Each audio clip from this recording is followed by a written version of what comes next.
Hello mga Marikoy, welcome sa aming mini vlog. December 2024 pa nga tong video na to pero ngayon ko nga lang siya na-edit. Wala lang, ngayon lang kasi ako sinipag mag-edit. Huy. At eto nga ang bata ay tulog na tulog pa nga o diba napakahimbing ng tulog. At fast forward, andito nga pala kami sa kabila at meron nga akong dumating na parcel. Pero hindi naman to para sa akin, para nga to kay Baby Elise. Baby wipes nga pala niya to at eto dumating na nga. Samahan nyo nga kaming mag-unboxing kahit walang box. Char.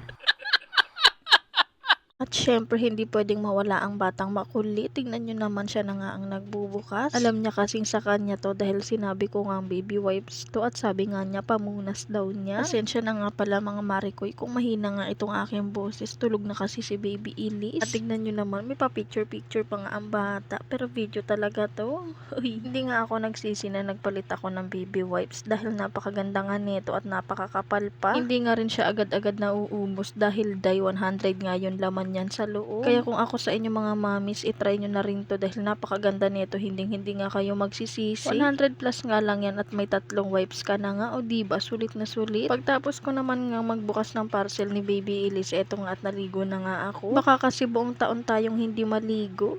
Huy, char lang. At eto, may prutas nga pala ako dito at binili nga pala yan ng biyanan ko. Shoutout nga pala sa aking biyanan. Thank you po. Grabe mga Marikoy, napakamahal nga ng bilihin ngayon. Fast forward mga Marikoy, pagka-uwi nga namin dito sa kabila, eto nga at meron nga akong gagawin. Eto nga pala yung tinatawag na prosperity bowl. Syempre, meron na rin ako nakahandang itlog dito. At eto nga, binubuksan ko na nga itong plastic para nga matanggal ko na nga yung mga itlog. At hindi ko nga matanggal yung tali, kaya ayan, binutas ko na nga lang.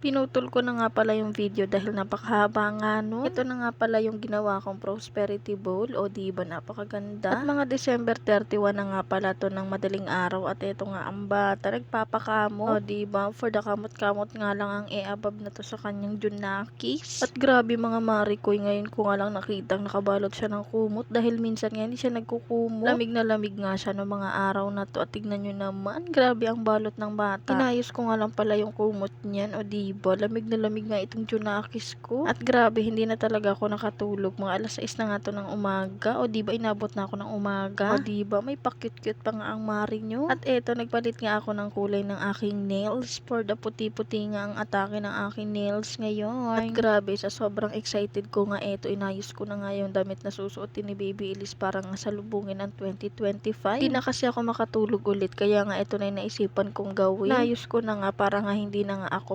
problema paghahanapin nga yung damit niya. Mga oras na to ayan at nakahiga ako dahil bigla nga nagising si Baby Elise at gusto nga ng dede. Abangan po ang part 2 ng ating video dahil masyadong mahaba kaya pinutol ko na muna. Happy New Year po mga Marikoy!